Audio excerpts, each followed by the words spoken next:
अगर माँ अपने बच्चों को पालने के लिए रातों की नींदें कुर्बान कर देती है, तो वहीं एक बाप अपने बच्चों का पेट भरने के लिए अपनी जान तक दे देता है। सागर वाले जंगल में मेला लगा हुआ था। कोई पक्षी झूले पर बैठा हुआ था तो कोई नाव पर, और छोटे पक्षी नाचते हुए जोकर को देखकर बहुत खुश हो रहे थे। जोकर अंकल और नाचे। कुछ पैसों की खातिर वो जोकर सुबह से नाच रहा था, क्योंकि उसे अपने परिवार का पेट जो भरना था। शाम हो जाती है। कालू कौवा अपने घर लौट कर आता है। वो अपने बेटे के लिए मिठाई लेकर आया था। आज तो आप जग्गू के लिए मिठाई ले आए हैं। हाँ, आज काम अच्छे से चला था। पैसे ज्यादा बने तो सोचा अपने बेटे के लिए मिठाई ले जाऊं।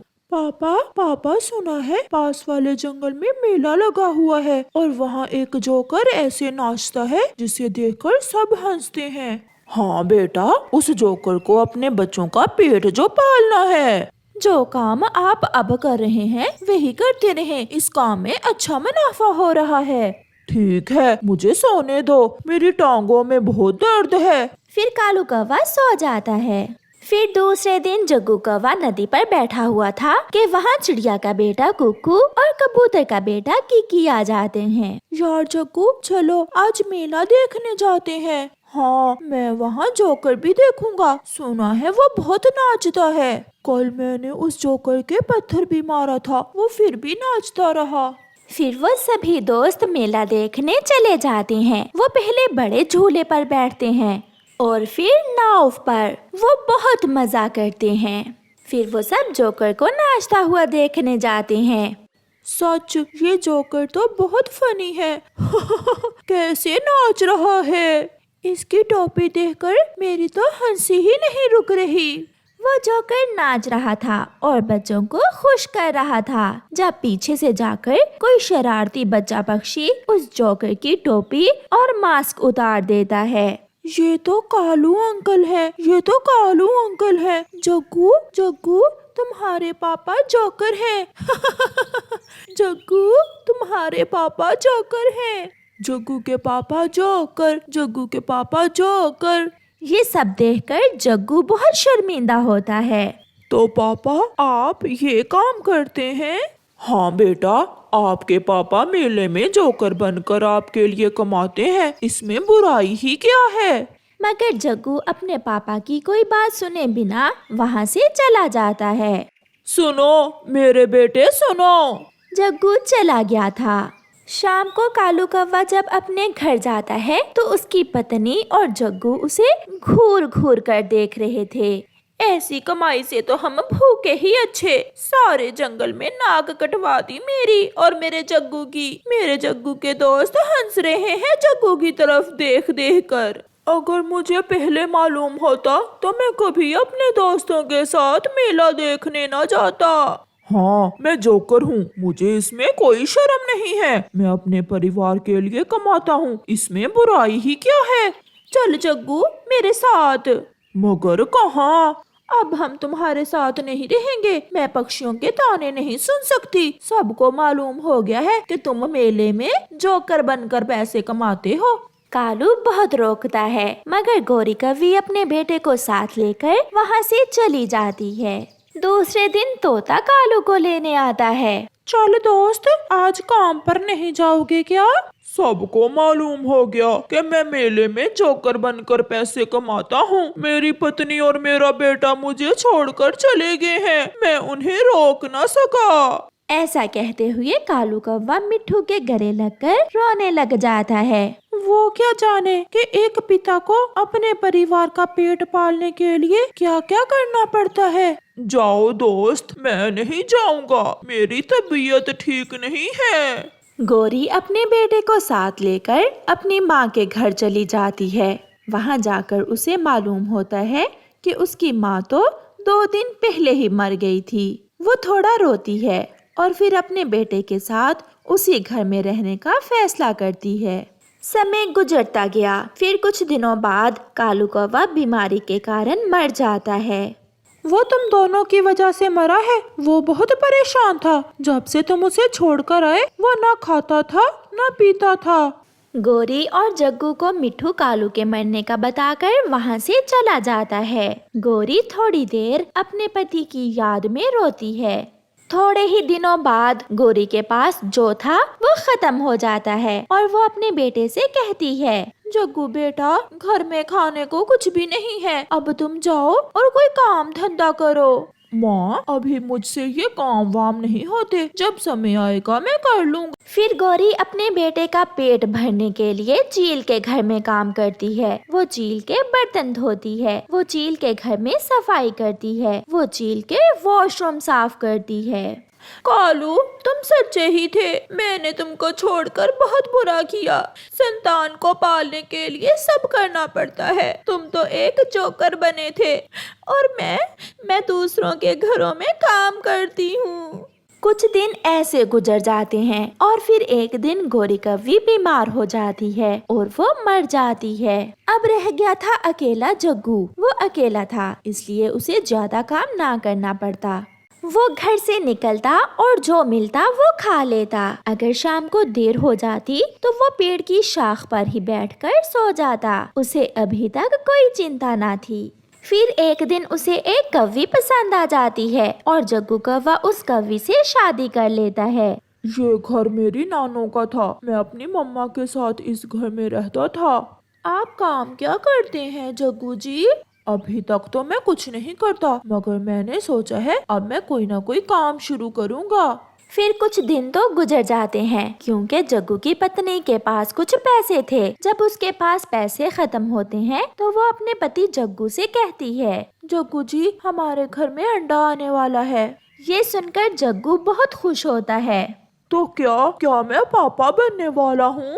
हाँ पति जी, इसलिए अब आपको कोई ना कोई काम जरूर करना होगा ताकि हम अपने आने वाले बच्चे को खुशियाँ दे सकें।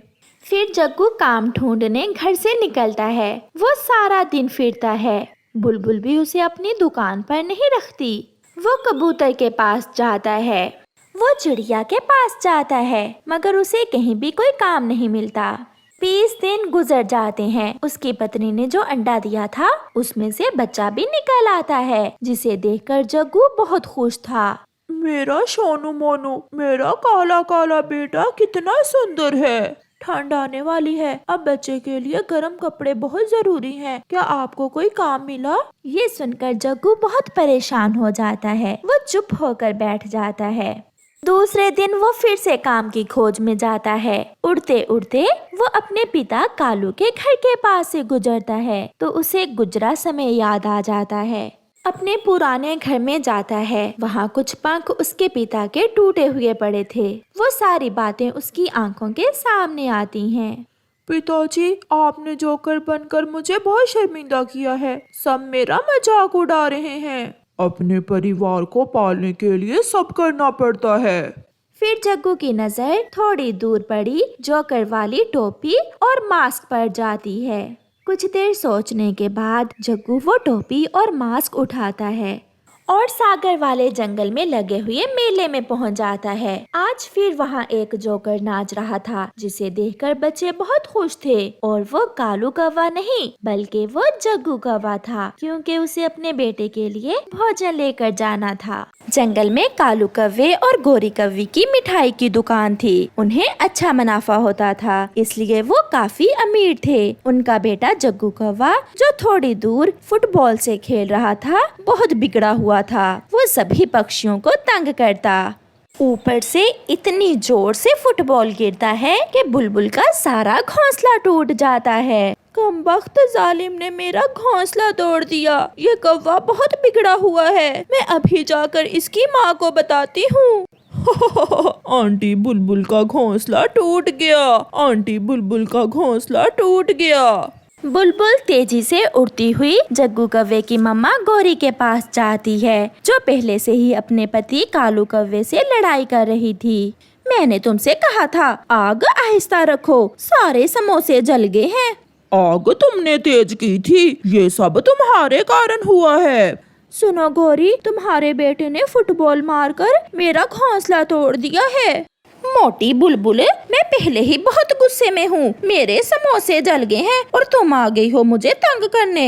खुद जाकर देख लो, तुम्हारे बेटे ने इतनी जोर से फुटबॉल मारा कि मेरा सारा घोंसला टूट गया है। मैं समझाऊंगा जग्गू को। क्या समझाओगे तुम? जाओ मोटी बुलबुल, जाकर अपना काम करो। तुम्हें किसने कहा था जहाँ मेरा बेटा खेलता है वहाँ अपना घोंसला बनाओ? मेरा बेटा तो खेलेगा, तुम अपना घोंसला किसी और पेड़ पर बना लो जाकर।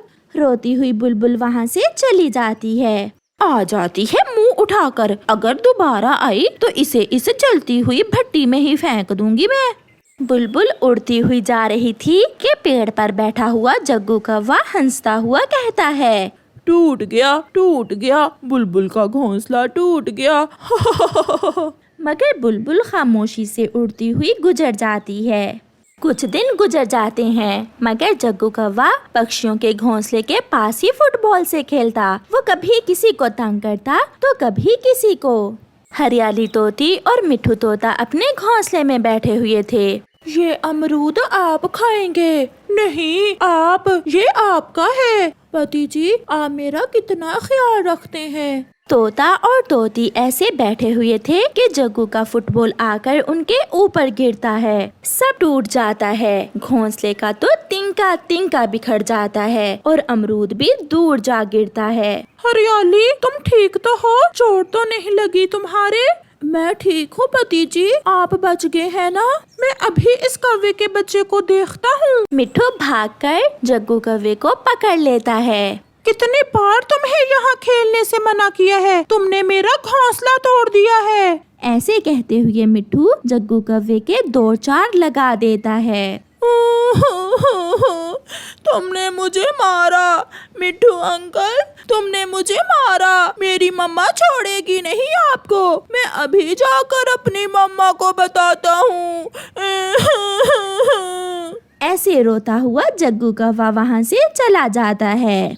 पति जी, आप टूटे हुए तिनके इकट्ठे करें और मैं इन्हें जोड़कर घोंसले की मरम्मत करती हूँ। फिर तोता और तोती अपने घोंसले की मरम्मत में लग जाते हैं। मम्मा, मुझे मारा। मिठू अंकल ने मुझे बहुत मारा। उस मोटी चोंच वाले तोते की इतनी हिम्मत कि मेरे बेटे को मारे। मैं अभी जाकर देखती हूँ उसे। पहले इससे पूछो तो हुआ क्या था। ये तो मैं उस मोटे तोते से ही जाकर पूछूंगी। गुस्से में गोरी वहाँ से उड़ती है। तोता बिखरे हुए तिनके इकट्ठे कर रहा था कि गोरी पीछे से जाकर तोते के एक डंडा मारती है। मोटी चोंच वाले, तुम्हारी हिम्मत कैसे हुई मेरे बेटे को मारने की? मैं छोड़ूंगी नहीं तुम्हें। मेरी बात सुनो, तुम्हारे बेटे ने मेरा घोंसला तोड़ दिया।